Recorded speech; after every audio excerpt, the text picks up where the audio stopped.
everyone, and welcome back to the Van Maren Show on LifeSiteNews.com. My name is Jonathan Van Maren, and today we have a bit of an interesting show for you because I'm going to be actually talking to two people rather than our traditional conversation with one guest.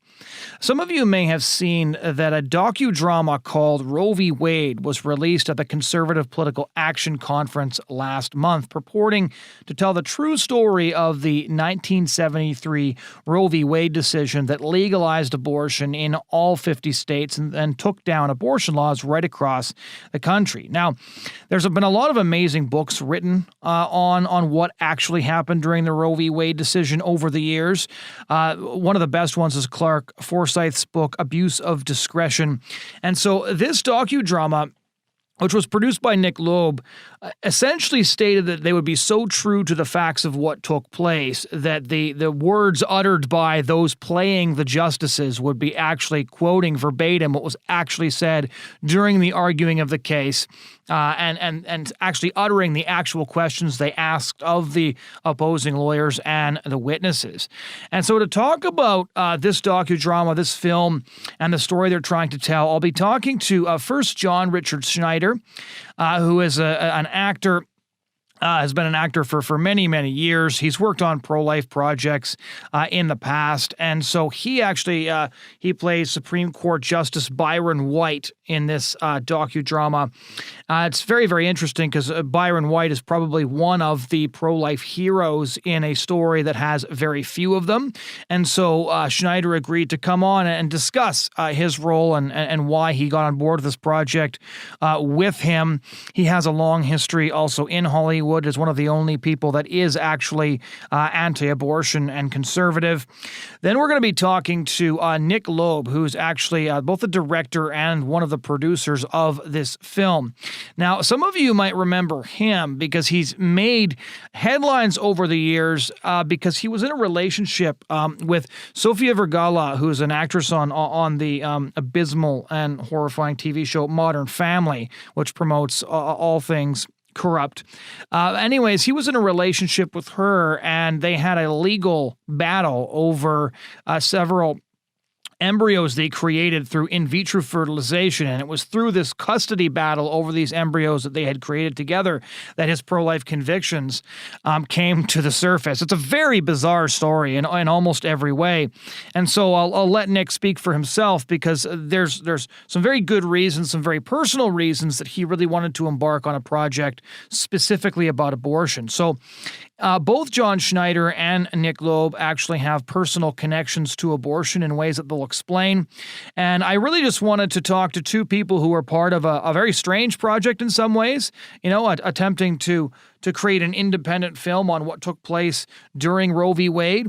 And I really wanted to find out what the motivation was, what their personal connection to abortion was, and what the impact of this has been on the broader abortion discussion so far. So without further introduction from me, here's first my discussion with John Schneider.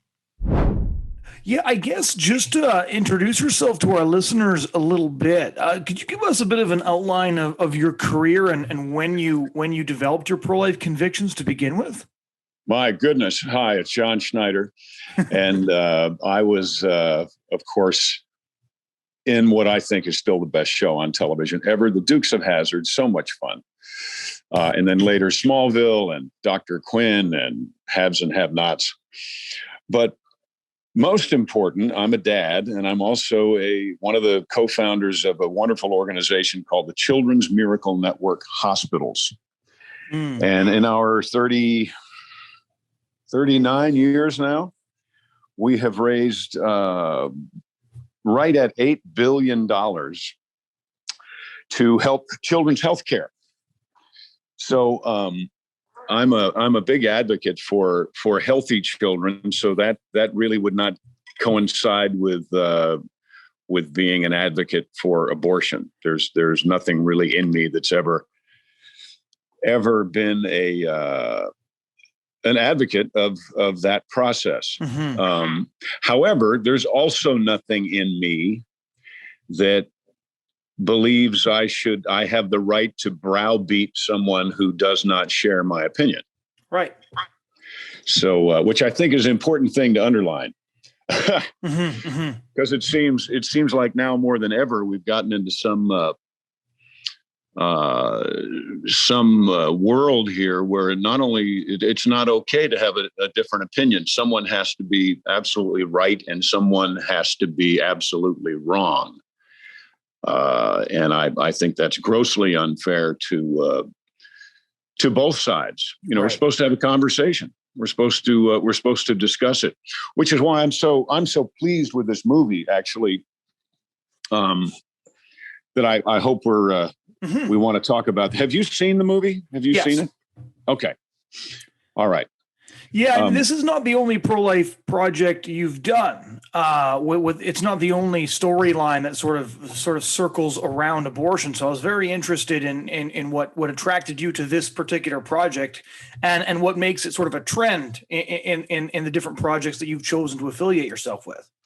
Well, people come to me with, especially in the world of Christian films, they come to me with various scripts, and I read them, and then I run it through my filter. If it's a browbeating, we're right, you're wrong, then I won't do it. However, I was part of a wonderful film called October Baby that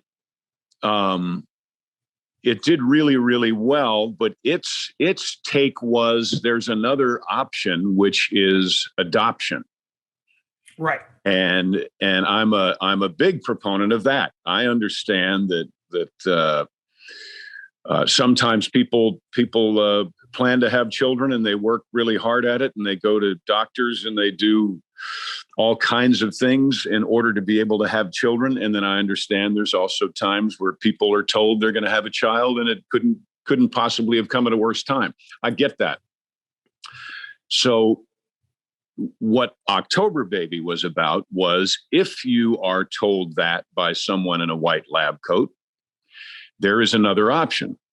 So that's why I was very happy to do that movie, and I was delighted with the way that turned out.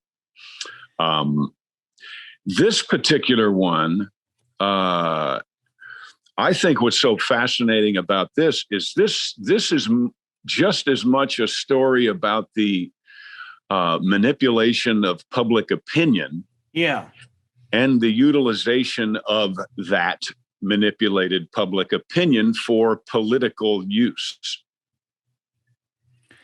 And I'm fascinated with that. I knew Norma Mccorvey, right? Oddly enough, when I did Doonby, right. I met Norma, right? And I, just like I want to say most people, I was confused. Oh, Norma, I thought your name was Jane Roe. No, Jane Roe didn't exist. Jane Roe is the female equivalent of John Doe. And I didn't know that. I guess the information was out there, but I didn't know that. So I was a public who had an opinion that had been manipulated throughout my lifetime with regard to Roe versus Wade. When this script came around, and I find it fascinating that it's, we've just gone through, and we continue to go through now, in my opinion, the exact same thing. Public opinion is being manipulated by everyone right now for personal and political gain, which is my opinion. And when I saw this film come together, I thought, my God, if it weren't for the subject of abortion being at the heart of this, a woman's right to choose or a right to life, whichever, this is a movie that could be very well done right now about border patrol, about walls, about election fraud or not. So I think it's a very timely film, and not just in the world of abortion, which I think I guess Nick planned that, but it seems awfully Seems like a wonderful coincidence. Yeah, there's a lot going on at the same time. It was interesting because just in the last couple of years, there's been more and more films coming out talking about abortion, talking about sort of the backlash to the sexual revolution, but most of them have been produced by the other side, right? You had sort of the smearing of Phyllis Schlafly in Mrs. America, where they made her out to be some horrifying, wicked racist, even though nothing could have been further from the truth. You had then you had a hagiography of Gloria Steinem, in which abortion was presented as this great liberating moment. And then you have Roe v. Wade, which is really trying to tell, from what I could make out, 4 stories. There was the story of Bernard Nathanson and Larry Ladler. There's the story of how Roe v. Wade was actually decided and what was going on behind the scenes. There's the story of Dr. Mildred Jefferson, which even a lot of pro-lifers don't know about and should. And then there's the story, of course, as you mentioned, of Norma Mccorvey. So you have sort of 4 separate stories that are all compelling individually, all kind of together in this one film. What did you have to read and research to participate in this project? Because there's at least a dozen books that I can think of off the top of my head you'd almost need to know just to understand the full workings of that story. Well, is there enough time in your life to understand the full workings of all that story? What we were encouraged to do, here's what Nick told us, is that all of the dialogue from the justices, all of the dialogue in the court, everything that I was to say was documented as having actually been said. So we were encouraged really to read the script so that we wouldn't form. I didn't really want to form an outside opinion. I had no notion of what was going on in the Supreme Court justices' inner chamber. But apparently everything we said was, like I said, it was documented. So we were encouraged to study the script itself. Of course, they knew that Nick knew that I had met Norma, so I had even though I didn't have any connection with her in the film, there was a connection between John Schneider and Norma, and Robert Davi also was in Doonby, so he had also met Norma. So I think we had a unique perspective on the humanity that was Norma. Which helped me.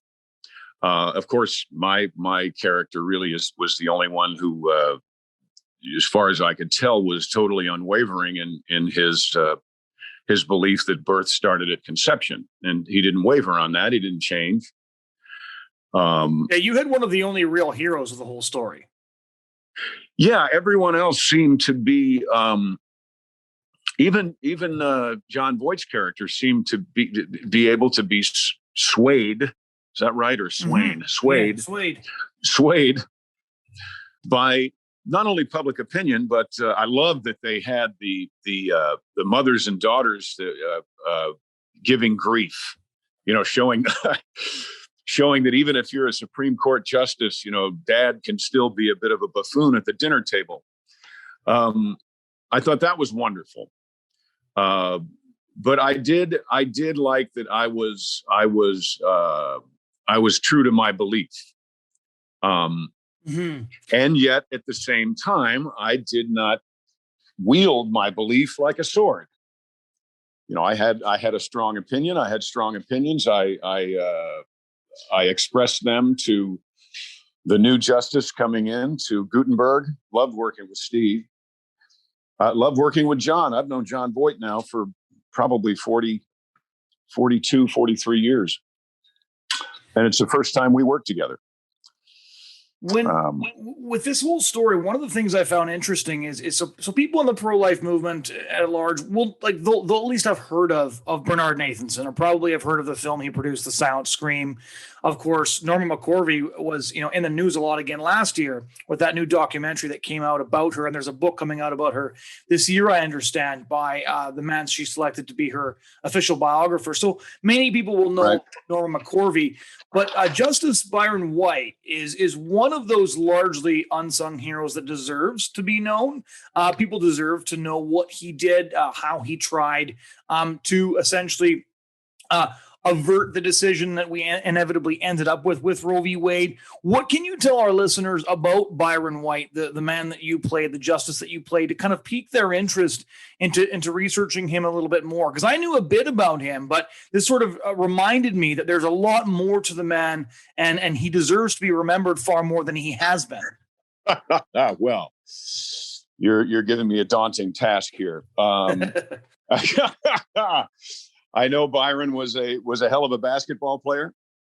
I know that he was someone who went for what he went for with all he had. He was fiercely competitive.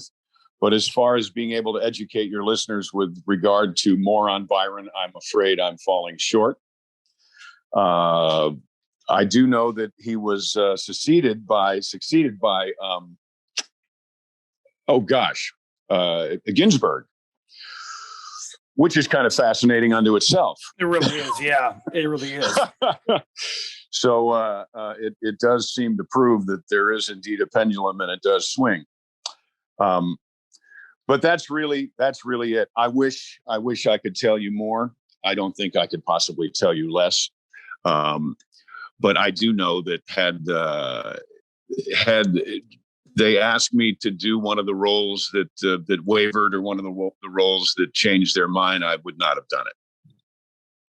When you look at the entire project, and there's a lot of familiar faces in the project, and again, the material is really fascinating. One of the things I was interested in was, how was this sort of received by the rest of the Hollywood set? Because taking a pro-life position at all is obviously extremely frowned upon. How do you sort of navigate that in your career, and how have you navigated that? Well, I have a studio in Louisiana. We make our own movies. I have cut myself from the herd out there. I am very happy to be able to say I do not depend on nor require the adulation or even phone calls of those crazy people out there in Hollywood. So I actually, and being from New York, being a Westchester County brat, first and foremost, I rather enjoy the fact that I rub them the wrong way. My father taught me that if you didn't offend someone today, in a joking way, of course, but still, if you didn't offend someone today, you didn't say enough. Right. So I'm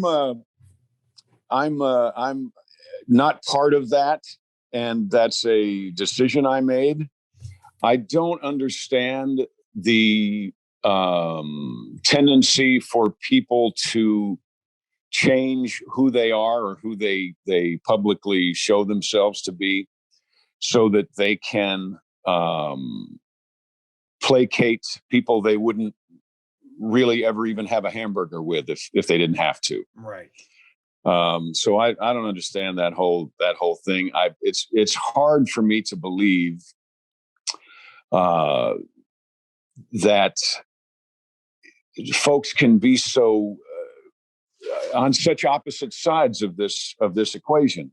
I had a friend of mine a couple of days ago. I'd made a commercial years ago that never aired. It was actually before I made it on 16 millimeter, where a man was on his way to go to work, and he realized his dog was about to have puppies, and it was inconvenient, so he aborted them with a vacuum cleaner, and then threw the bag in a trash can. When the trash can lid hit, the voiceover in a lovely female voice came up and said, "Partial birth abortion. It shouldn't happen to a dog." Right.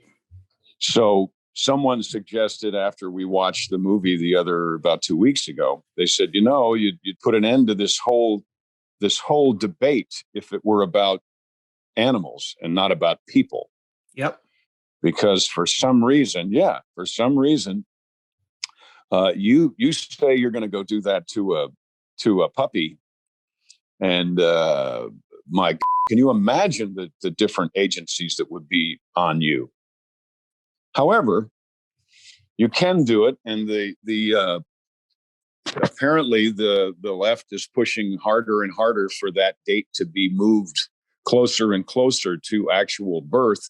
I have heard, and I don't want to believe that this is true. Maybe you can authenticate it or not. I've heard that when the umbilical cord is cut is now into debate as far as when someone becomes a life.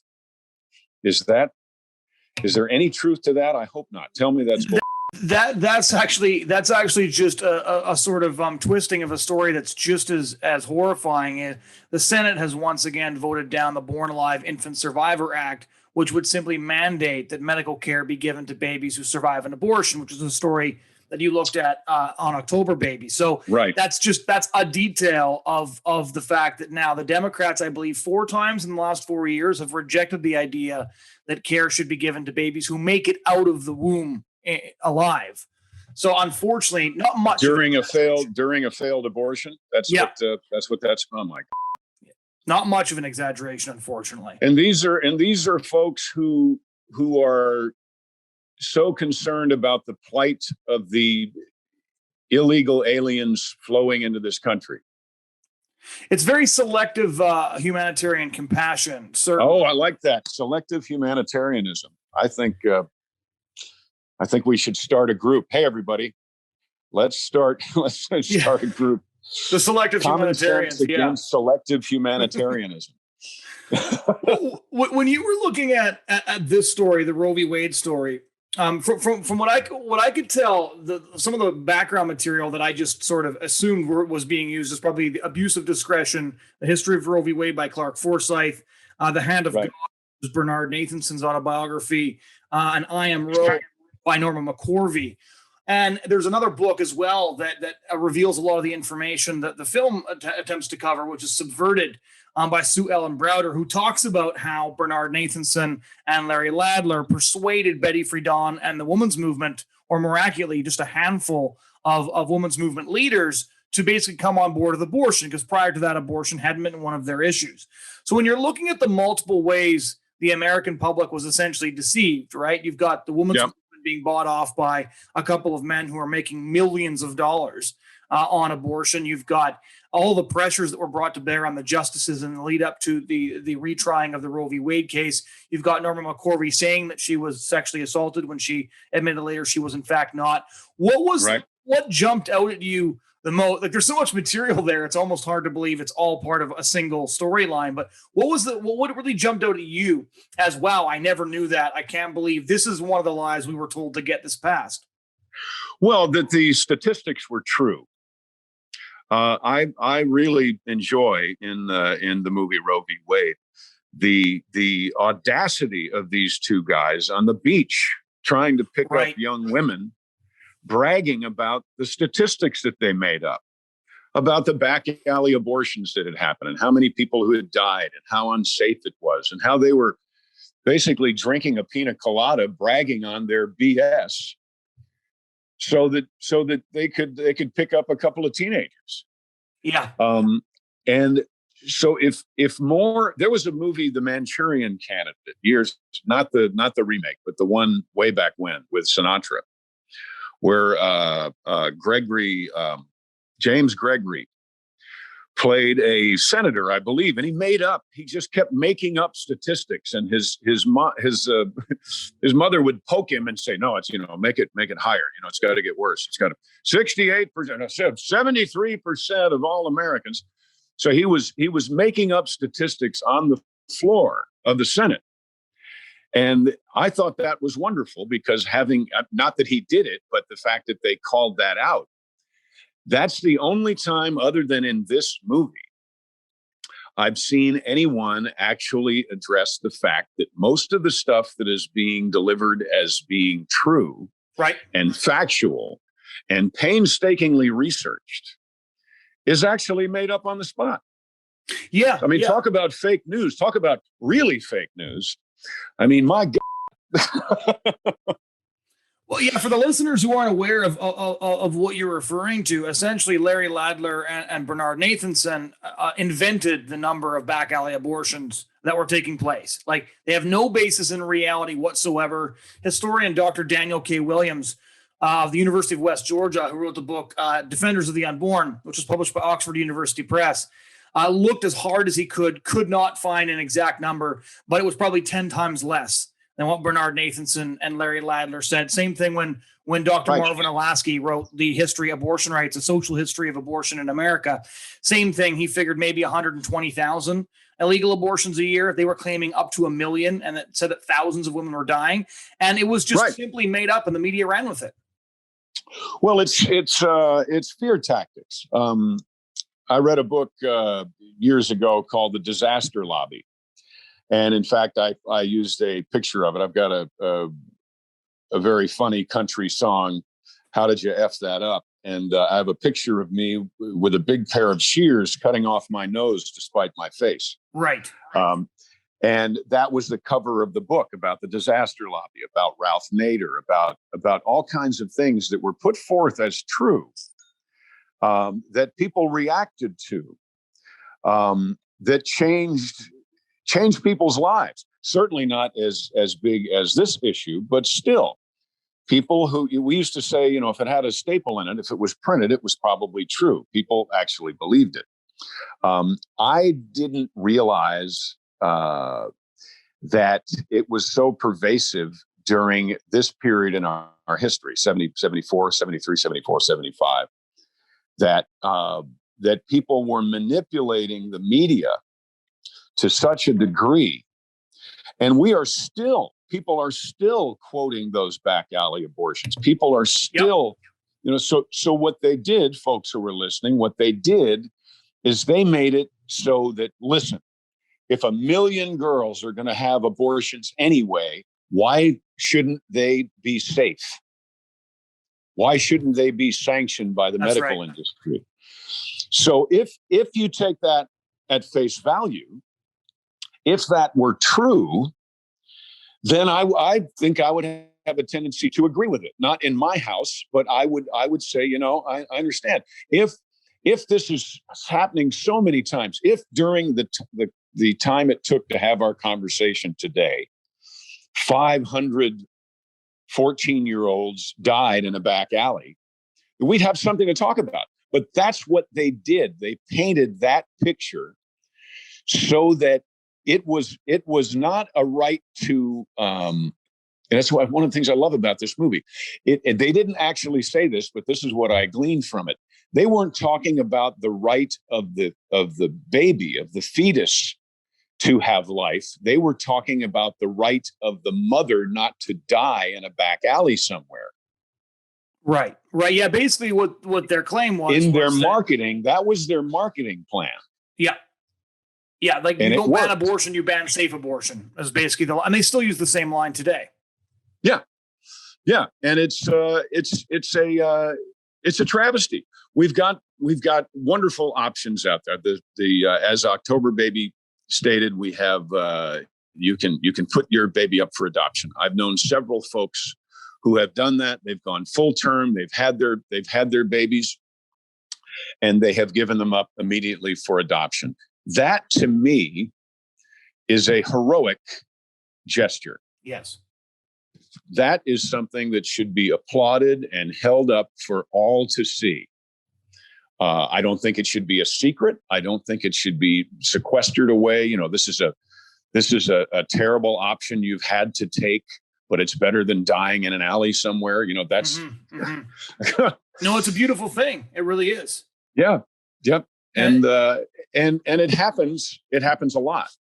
I don't know the number. I'd be guilty of doing what they did, but I do know that for a number of decades, we had a belief here. We may still have the belief here that you have to go out of the United States to adopt a child.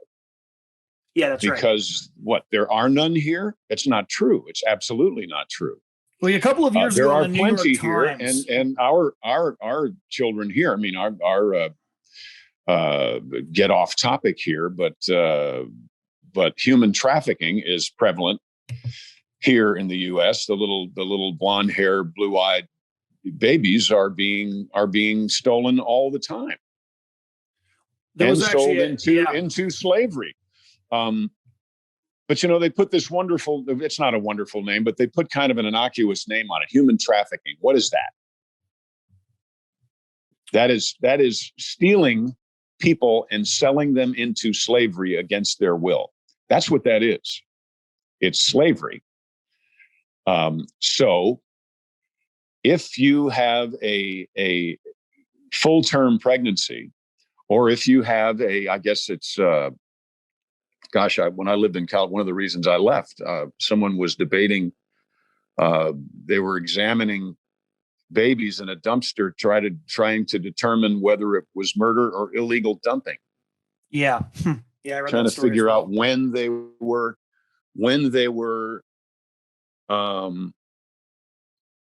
aborted is really the wrong word too. When you abort a mission, it's like, oh, no, I'm not going to do this. No, you've already done it.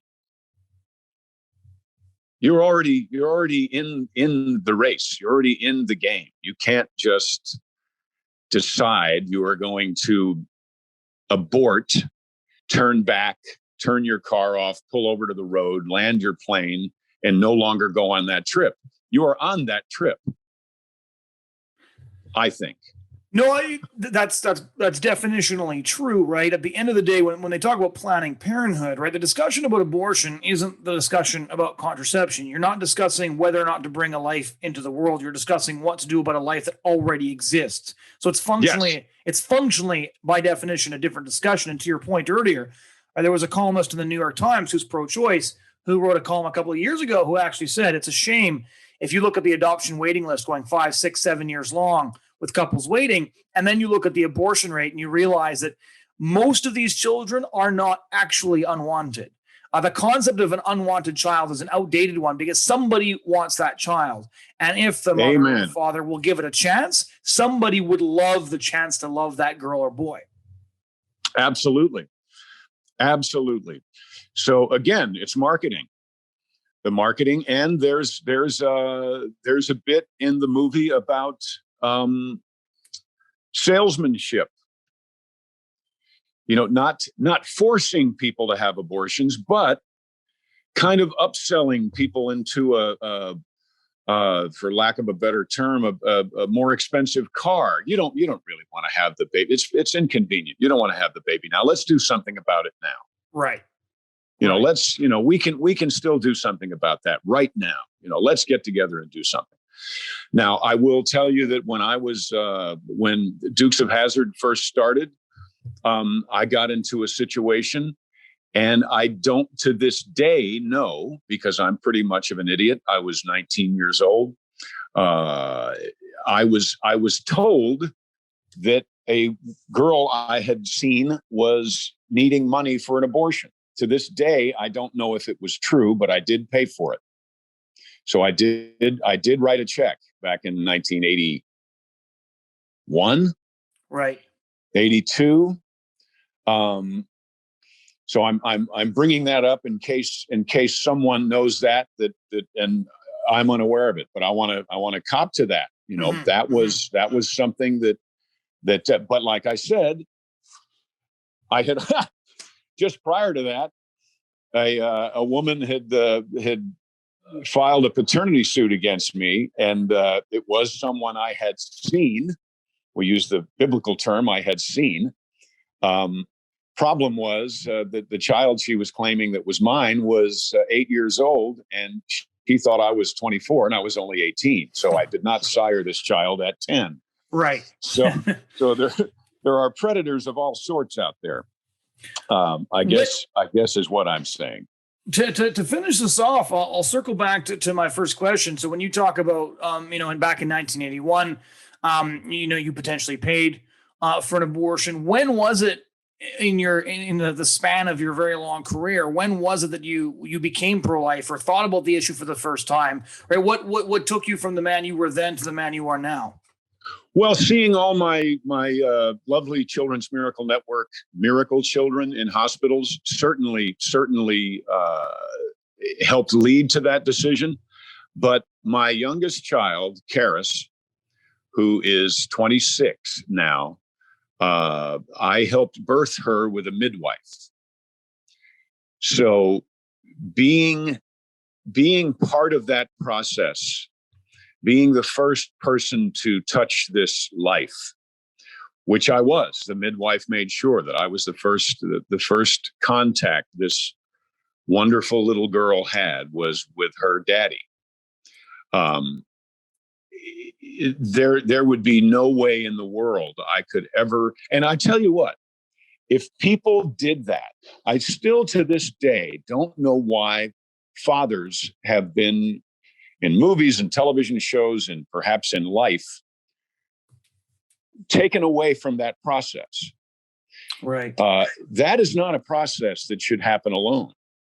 That is a process you should be looking into the mom's eyes. You should be holding hands. You should be, she loves you and hates you because she's going through more pain than ever before. And it's wonderful at this. I mean, it is an amazing process. And once you have seen it, even if you, there is no way in the world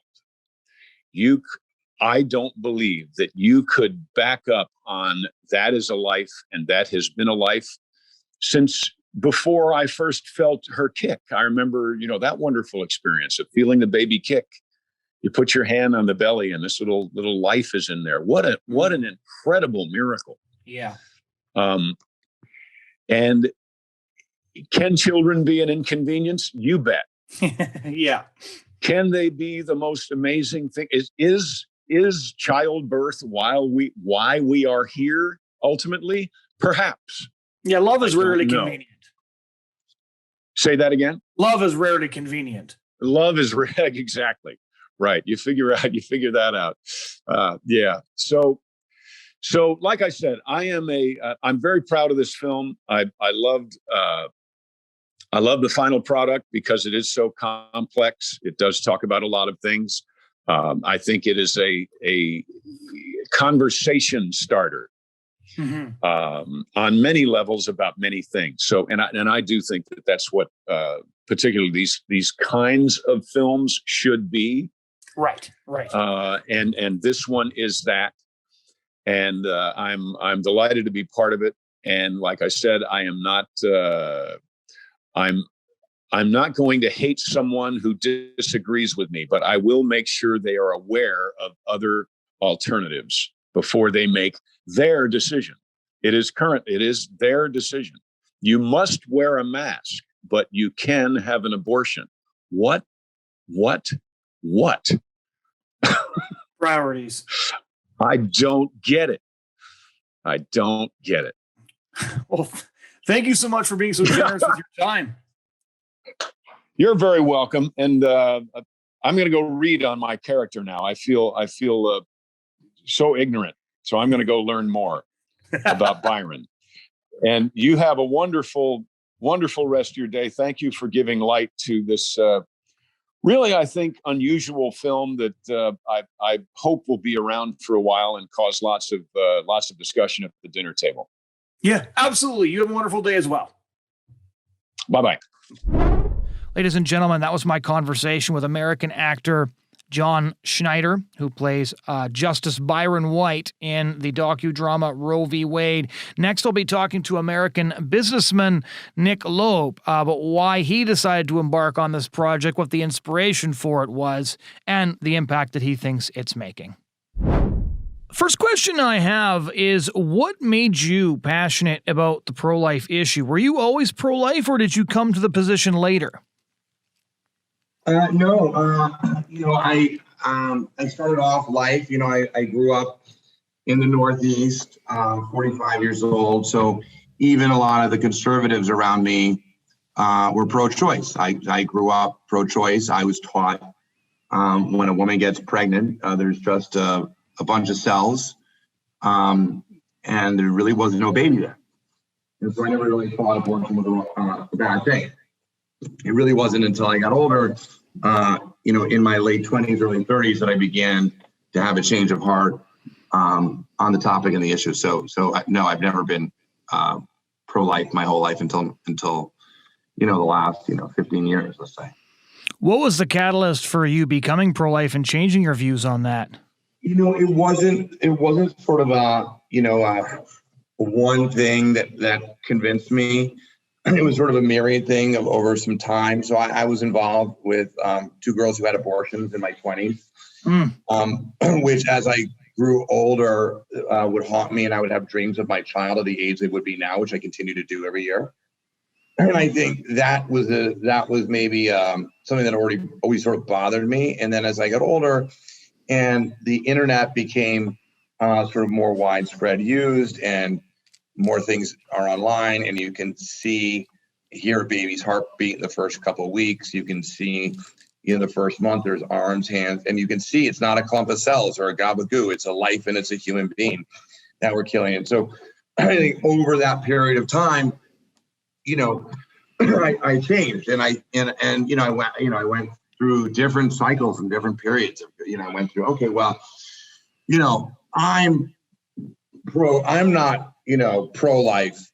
I'm personally pro-life, but if a woman wants to have an abortion, she should be able to have an abortion. That used to be, I went through that phase, right?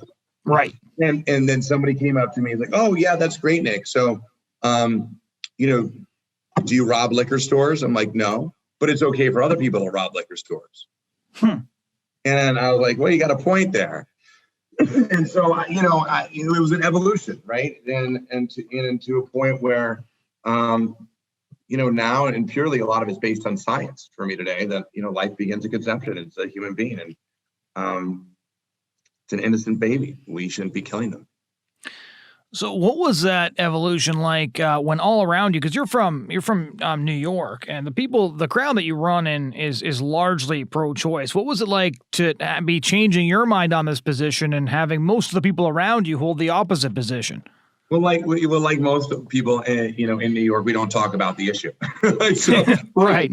I didn't wear it on my sleeve, and it probably really, my positions really didn't become public until I had my own personal battle fighting for the lives of 2 female embryos that my ex-partner was trying to kill.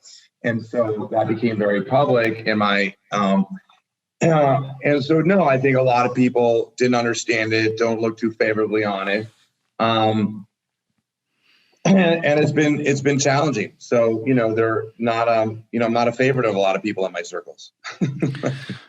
Well, speaking of not wearing it on your sleeve, yeah, besides this public battle with your former partner, you've also just put together this project on Roe V Wade. And so what was the process of putting this project together? Because from what I could determine, there's really 4 stories going on here at the same time, right? You've got the story of Mildred Jefferson. You've got the story of Bernard Nathanson, who you play. You've got the story of the inside story of how the Roe V Wade vote went down. And then you've got the story of Norma Mccorvey. So what was the process of deciding to do a docudrama style film on this to actually getting there? Yeah, well, I mean, sort of first, wearing this on my sleeve, I felt it was already out there in my personal life. I had nothing more else to lose at that point, right? So, right. Why not make the movie? And when I went to go make the movie, somebody started to pitch me the idea of doing Roe v. Wade. My first reaction was, well, I'm pro-life. Why would I do a pro-choice movie?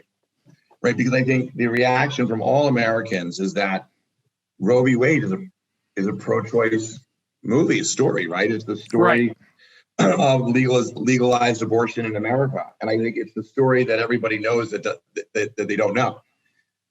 And so, when we went to go make the movie, you can't make a movie on a court case or a thing. Movies are made on characters and people, right? People, you have to tell the story of somebody. Right. And it really isn't the story of, I'm not sure if you ever had a chance to see the film, but there's a huge misconception out there. It's not the story of Jane Roe or Norma Mccorvey, because in real life, she had nothing to do with Roe, right? Right. Like literally in real life, they found the girl, they had a meeting with her and never talked to her again. So in the movie, guess what happens?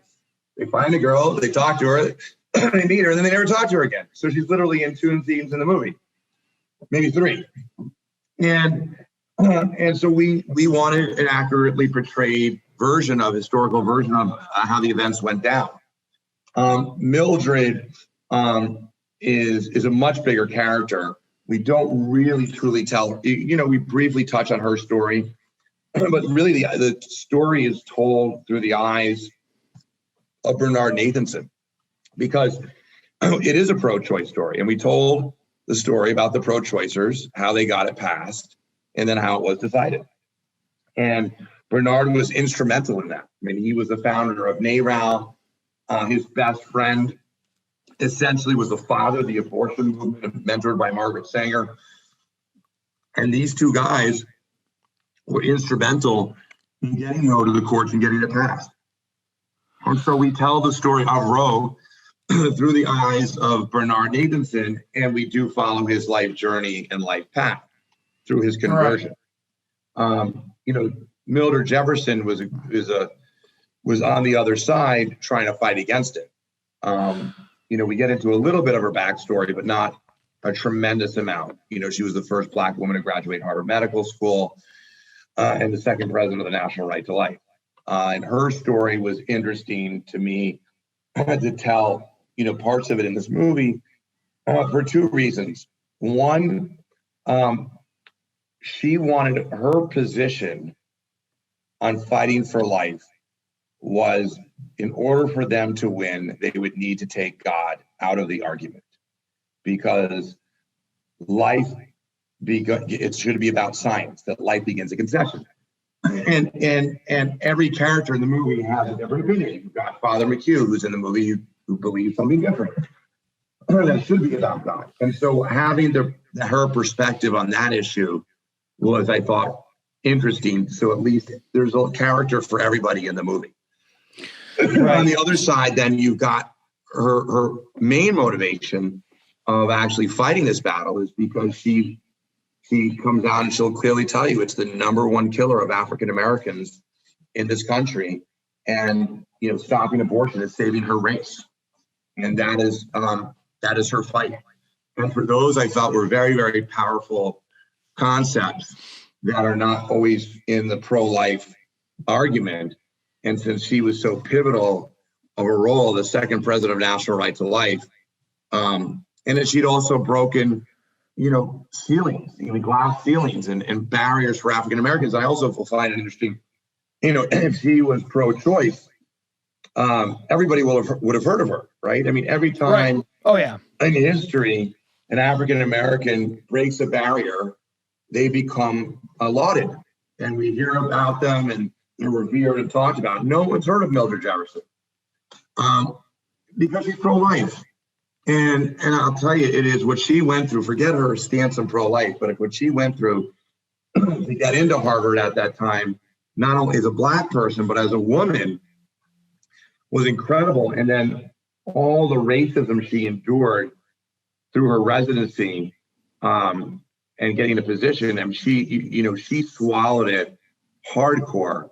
And she did it. Her position was, because I'm not going to throw a fight. I'm going to play the game. I'm just going to work hard because I'm paving the way for future generations of women and Black women to come. And she was really an amazing person. How did you find the story of Bernard Nathanson to begin with? Did you read The Hand of God? Did somebody give you one of his books? How did you run into his story? So in order to make the movie, I ended up reading over 40 books, including The Hand of God, Aborting America, all of Bernard's books. I've read his interviews, letters. When you're researching the history of Roe, really the first person you find who's really the leader and the driving force, which I call the father of the abortion movement, is a guy named Larry Lader. And so that's who you'll find first in your history, is really the pioneer. Without Larry Lader, you probably would not have had Roe V Wade. And when you read Larry's books, you find out his best friend was Bernard Nathanson. And these two guys are best friends. And Larry got Bernie to help found NARAL. And then when you start reading Bernie, into Bernie's life, you find him to be a much more colorful and interesting character. I found Larry to be very one-dimensional, to be the person to utilize as a protagonist. Also, Bernie was fascinating because he actually, although Larry was Harvard educated, Bernie actually was not just an activist. He actually went out and got things done and had more motivation. And then he also had a change of heart. And having a character in a Hollywood movie that has an arc is pivotal when you're writing a story. Larry had no real arc to his life story. So what's been the reaction to the project so far? There's only been a couple of reviews out since we only showed it so far, premiered it at CPAC. The reviews have been phenomenal, and a couple of the journalists really dug deep into the historical parts of this and the accuracies. Because when we were making the movie, we had a couple media outlets who had stolen the script, and they were coming out with articles saying that we lied and made up a lot of stuff. Right. So to combat that, we actually, on our website, put a link called Fact Check. So any scene in the movie that you say, I don't believe it, that didn't happen, you can go to the website, click on Fact Check, and they'll give you the actual source material of where that came from. Final question is, in this whole process, I know you've talked about your personal relationship to abortion. You've talked about it in interviews. You just mentioned it earlier. To what extent did that affect your performance or any part of your performance as Bernard Nathanson, who also went through the same thing, but in a much more intimate way, since he actually aborted one of his own children? Tremendously. Although I didn't physically abort one of my own children, I was, and nor did I have control over whether the women had abortions or not. I was instrumentally involved, and I did nothing to stop it. So I had a hand in the murder of my own children. And so that had a profound effect on me, and especially, and I used that in the film. Have you had a chance to watch? There's a scene in the film where he sort of makes the realization that he killed his own daughter, which is sort of at the end of the climactic part of the film. And so, during that scene is where I used a lot of that. Well, Nick, thank you so much for taking the time to talk about this with us. We really appreciate your time. Thank you so much for having me. I appreciate your time too. Ladies and gentlemen, those were my conversations with actor John Schneider and both actor, producer, and director Nick Loeb. Thank you so much for taking the time to listen to this show. If you want to check out past shows, head over to LifeSiteNews.com and click on the podcast tab. You can find us on YouTube or wherever you get your podcasts. Again, thanks so much for joining us, and we do hope you'll join us again next week.